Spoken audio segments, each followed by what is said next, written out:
journal vous est offert par le FPI, Fonds des promotions de l'industrie, votre partenaire privilégié pour la réussite de vos projets.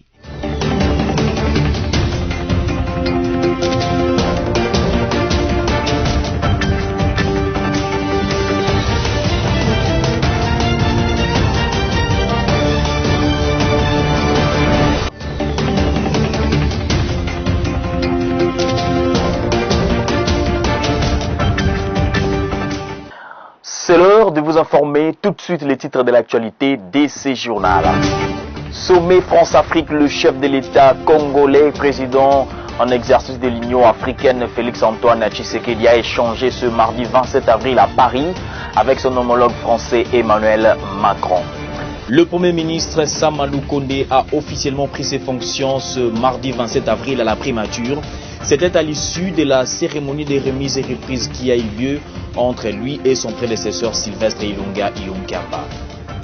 Coup de théâtre, le Gabon sur le point d'être disqualifié de la CAN Cameroun 2021.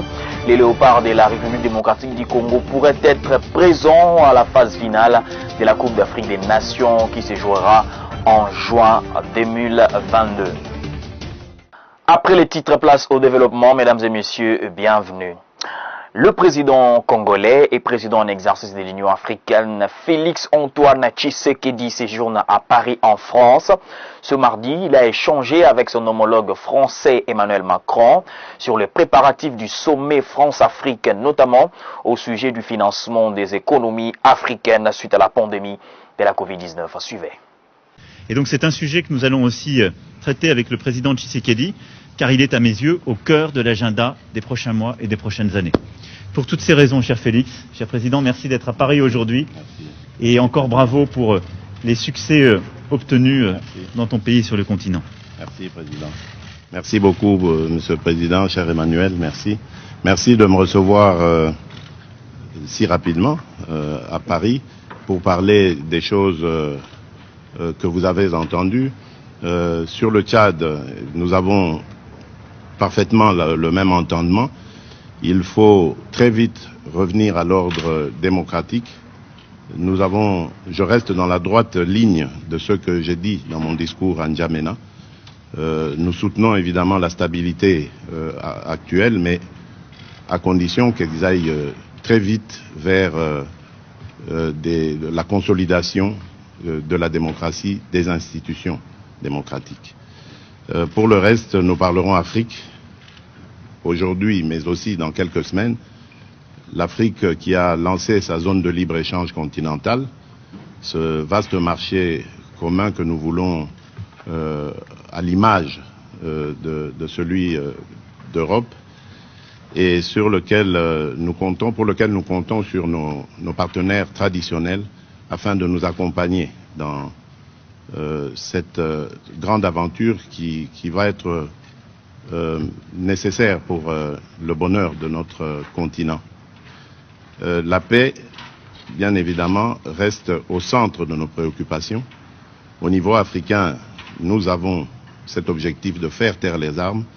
Voilà pourquoi je ne me lasserai jamais de sensibiliser la communauté internationale par rapport à des zones de violence en Afrique, et particulièrement dans mon pays, la République démocratique du Congo, à l'Est, où il s'est créé maintenant un groupe à tendance islamiste, au discours islamiste et aux méthodes islamistes, et qui sème la terreur auprès de nos populations. Donc là, je suis plus que jamais déterminé à l'éradiquer et je compte sur le soutien de la France. Pour le reste, le président Emmanuel Macron a très bien détaillé les sujets sur lesquels nous allons nous appesantir. Et donc, je vous remercie. Je vous remercie, Monsieur le Président, cher Emmanuel. Et je crois que nous pouvons aller travailler. Merci beaucoup. Voilà. Merci à tous. Merci.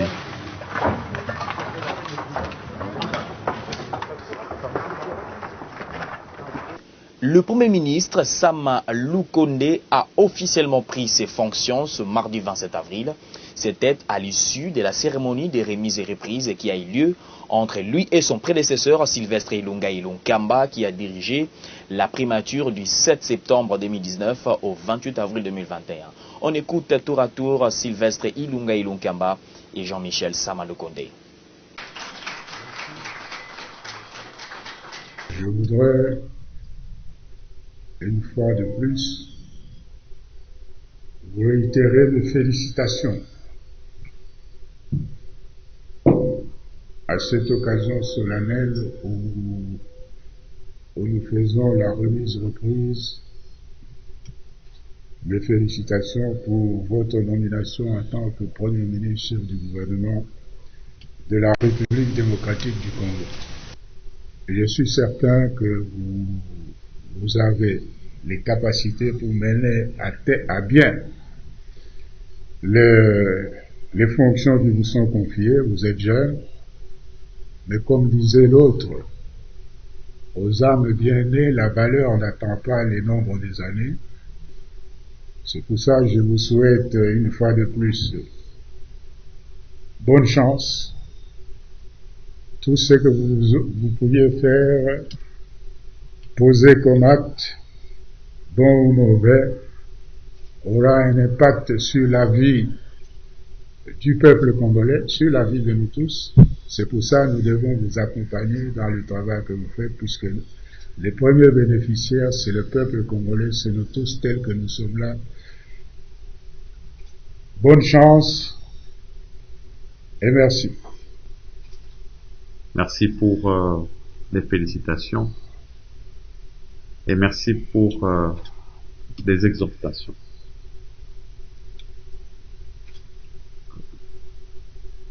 Je pense que toutes les personnes qui sont dans cette salle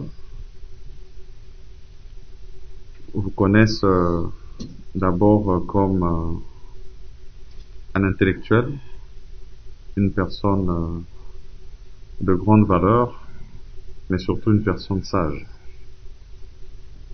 Et comme vous l'avez si bien dit, nous nous connaissons. Et de tout temps, nous avons toujours eu des rapports très courtois. Et tout à l'heure, avant que nous puissions venir dans cette salle, j'ai pu encore bénéficier de vos conseils. Et donc, sans désemparer, nous allons nous atteler à travailler sur ces grands axes qui nous ont été donnés, mais sur les autres secteurs aussi de la vie de la nation. Et donc, encore une fois, merci, professeur, comme j'aime bien vous appeler, pour ces conseils qui m'ont été donnés. Et merci pour l'exhortation de me mettre au travail. Dans l'actualité également, en RDC, on assiste de plus en plus à des apparitions sur les réseaux sociaux et pseudo-journalistes qui tentent de faire croire à l'opinion tant nationale qu'internationale qu'il y a un ça ne va pas dans les pays. Cependant, le chef de l'État, Félix Antoine Tshisekedi, a attiré l'attention des députés nationaux le week-end dernier afin qu'ils ne tombent pas dans la manipulation. Suivez cet extrait choisi par Josué Kalamba. Lorsqu'on veut aller loin avec un pays, donc ne vous laissez pas manipuler par ce genre de discours qui consiste à faire croire qu'il y a anguille sous roche. Les militants sur les réseaux sociaux et les pseudo-journalistes, laissez ça à ceux qui font ça. Nous ne sommes pas venus là où nous sommes pour continuer de militer, non. Maintenant, nous devons regarder les choses avec réalisme. On ne doit pas se laisser entraîner dans de la manipulation, qu'elle soit nationale ou internationale. Il n'y a en nous aucune intention de fuir les élections, pas du tout. Nous allons les affronter comme nous l'avons toujours fait, la tête haute. Et dans la province de Kwango, le vice-gouverneur Léopold Kangulumba a été destitué par les députés provinciaux le lundi à Kenge. C'était lors d'une plénière organisée en vue d'examiner une motion de défiance initiée contre lui. Le vice-gouverneur de la province du Kwango, Léopold Kangulumba, a été destitué pour détournement des fonds. Une plénière a été organisée le lundi 26 avril à Kenge pour examiner une motion de défiance initiée contre lui. 20 députés ont participé à cette plénière, 14 ont voté pour son départ et 6 ont voté contre. Le vice-gouverneur a été reproché d'outrage à l'Assemblée provinciale pendant qu'il assumait l'intérim de son titulaire. Léopold Kangulumba est également accusé d'avoir détourné 102 millions de francs congolais, soit l'équivalent de 51 000 $ américains alloués à l'organisation de l'examen d'État édition 2019-2020 et les détournements des frais mission de l'armée. En santé, le 398e bulletin de Covid-19 du lundi 26 avril, publié ce mardi 27 avril, rapporte que 90 nouveaux cas ont été confirmés, dont 55 au Nord Kivu, 15 à Kinshasa, 12 au Lualaba, 5 à la Chopo, 1 en Ituri, 1 au Kasai et 1 au Sud Kivu. Suivez. Le comité multisectoriel de la riposte à la pandémie à coronavirus au RDC indique que 293 échantillons ont été testés. 4 nouveaux décès de cas confirmés au Nord Kivu. Aucune nouvelle personne n'est sortie guérie dans le centre de traitement de la Covid-19 ni parmi les patients suivis à domicile. Ici est de signaler qu'il y a eu également harmonisation de chiffres depuis le 20 avril 2021 lié à un écart entre les niveaux national et les provinces. Notez que depuis le début de l'épidémie déclarée le 10 mars 2020, le cumul de cas est de 29 701, dont un cas probable, 26 156 personnes guéries, 760 décès et 23 provinces touchées sur le 26 que compte la République. Rappelons que le test de la Covid-19 est gratuit pour tout le monde en RDC, cependant le test de voyageurs est payant à 30 $ américains. On reste toujours en santé pour vous dire que encore 7 jours avant la fin de l'épidémie d'Ebola au Nord Kivu, selon la division provinciale de la santé de Butembo, qui l'a dit lundi 26 avril au cours d'un point de presse. Elle précise que cette province a déjà totalisé 4 semaines sans aucun nouveau cas. Au cours d'un point de presse animé le lundi 26 avril 2021, la division provinciale de la santé de Butembo a confirmé que la déclaration de la fin de l'épidémie à virus d'Ebola dans le Nord Kivu pourrait intervenir après 7 jours. Nous serons au 7e jour de la déclaration de la fin de l'épidémie. Et de manière progressive, Dieu voulant, nous serons à la fin de l'épidémie. C'est le ministre national de la Santé qui pourra le déclarer officiellement. Nous croisons encore le bras en espérant que la situation va évoluer en notre faveur, a expliqué le pharmacien Guy Makelele, coordonnateur de la division provinciale de la santé de Butembo. Il s'aide de rappeler que depuis la résurgence de la maladie à virus d'Ebola au Nord Kivu, le 6 février 2021, le cumul de cas est resté de 12. Il s'agit de 11 cas confirmés et improbables. Il y a eu 6 décès et 6 guérisons. La 11e brigade de réaction rapide des FARDC est arrivée à Bunia, dans la province de l'Ituri, le week-end dernier, ce pour appuyer les opérations de lutte contre les groupes armés dans cette partie du pays. Plus de détails dans ces reportages.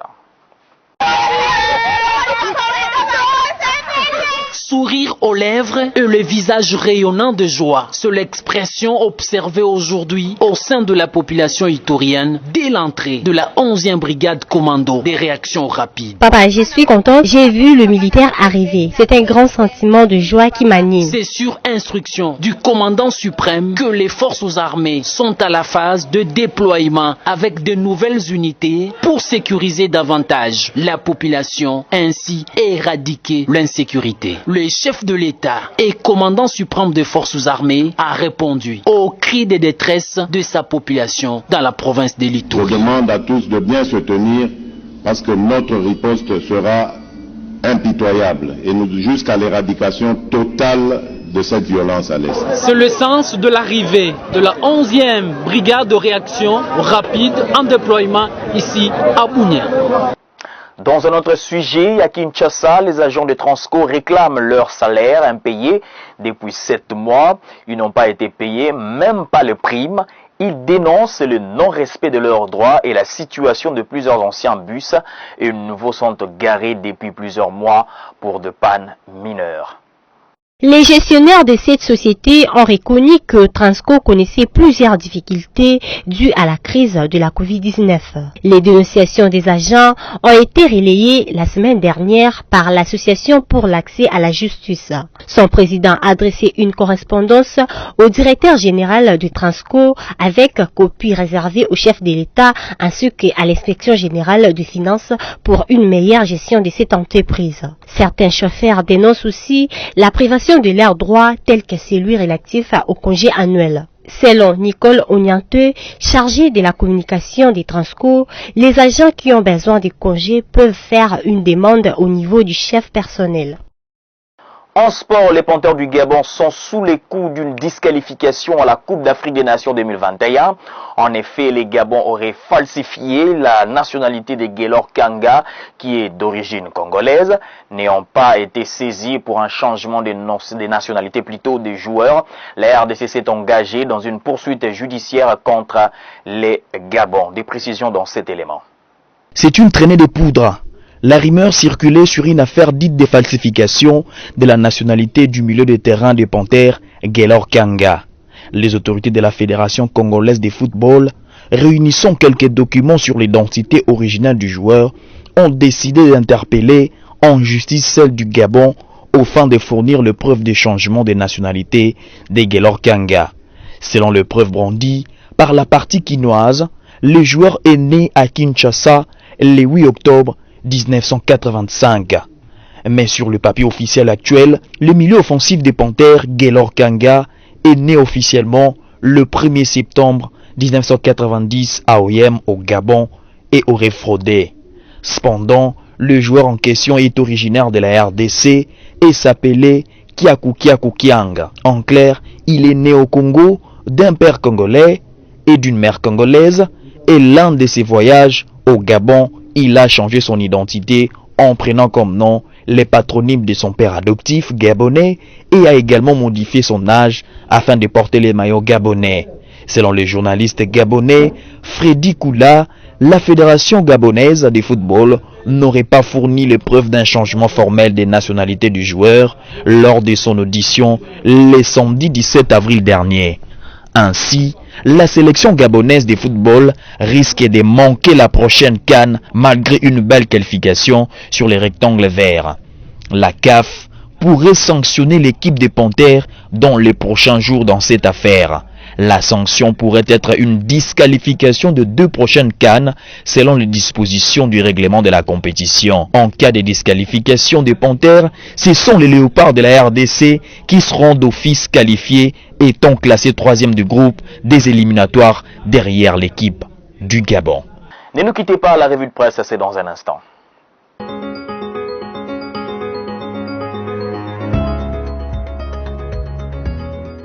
Mesdames et messieurs, l'actualité se poursuit avec la revue de presse ouvrant avec ce titre de 7 sur 7.cd qui écrit « Le gouvernement n'attend plus accepter dans aucun accord l'incorporation des rebelles au sein de l'armée ou de la police » Dixit Samalou Koundé. Dans le volet sécuritaire de son programme présenté lundi 26 avril 2021 à l'Assemblée nationale, le Premier ministre a déclaré que le gouvernement n'acceptera sous aucun prétexte l'incorporation des rebelles au sein de l'armée ou de la police. Parmi les innovations de son équipe, Jean-Michel Samalou Koundé a annoncé la fusion du programme de désarmement, démobilisation et réinsertion DDR et celui de stabilisation et reconstruction des zones sortant des conflits armés STAREC en un seul programme dénommé désarmement, démobilisation, réinsertion communautaire et stabilisation DDRCS.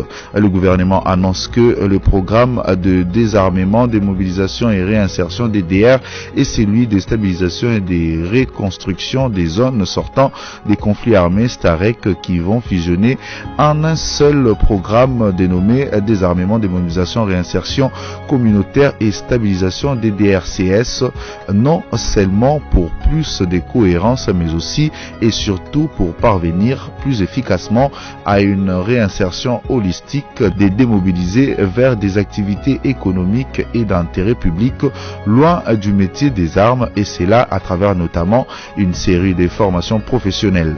J'y veillerai personnellement. En conséquence, le gouvernement n'entend plus accepter dans aucun accord l'incorporation des rebelles au sein de l'armée ou de la police, a-t-il fait savoir aux élus du peuple. Poursuivons avec actualité.cd qui écrit: les casquets bleus se retirent de Kipupu dans le sud Kivu. Les casquets bleus de la mission des Nations Unies pour la stabilisation au Congo, MONUSCO en sigle, se sont retirés depuis ce lundi 26 avril dans la matinée de la localité de Kipupu, chef-lieu du secteur d'Itombwe dans la province du sud Kivu. La société civile craint pour la vie des habitants locaux à la suite de l'activisme permanent de groupes armés dans la région. La nouvelle du retrait des casquets bleus dans la localité de Kipupu a été livrée au quotidien par le chef du secteur d'Itombwe, Kininga Kitabo.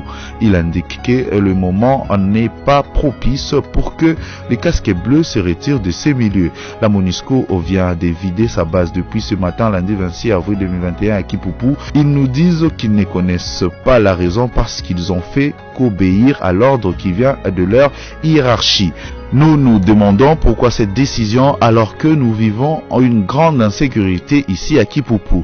La population est en panique car elle ne sait pas comment sera demain après ce départ de la MONUSCO. Nous sommes restés avec les FARDC, mais souvent en cas d'attaque de miliciens, elles n'interviennent pas. Mais la présence de la MONUSCO ici faisait peur aux assaillants, a-t-il dit.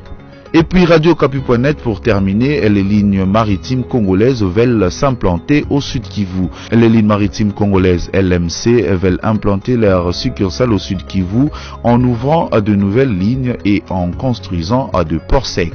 Cette annonce a été faite lundi 26 avril par le directeur des LMC, Cédric Chizainga Kapumba, au cours de la rencontre avec le gouverneur de cette province, les ministres des Transports et Voies Maritimes, mais aussi quelques entreprises, notamment la DGDA, Ami Congo et OGFREM.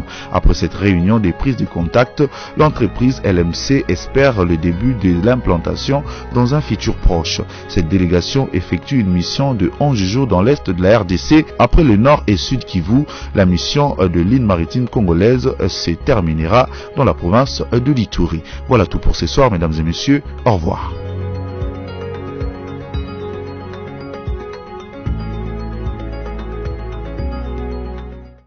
Voilà, si vous nous avez pris en cours de diffusion, voici l'essentiel à retenir. Sommet France-Afrique, le chef de l'État congolais, président en exercice de l'Union africaine, Félix-Antoine Tshisekedi, a échangé ce mardi 27 avril à Paris avec son homologue français Emmanuel Macron. Le Premier ministre Samalou Kondé a officiellement pris ses fonctions ce mardi 27 avril à la primature.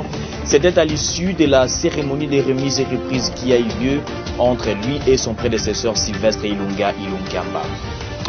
Coup de théâtre, le Gabon sur le point d'être disqualifié de la CAN Cameroun 2021.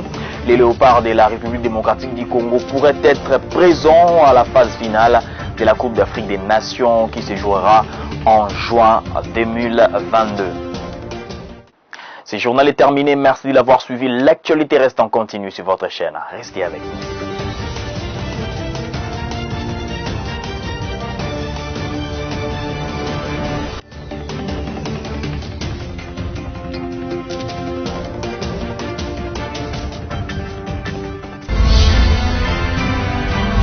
Ce journal vous a été offert par le FPI, Fonds des promotions de l'industrie, votre partenaire privilégié pour la réussite de vos projets.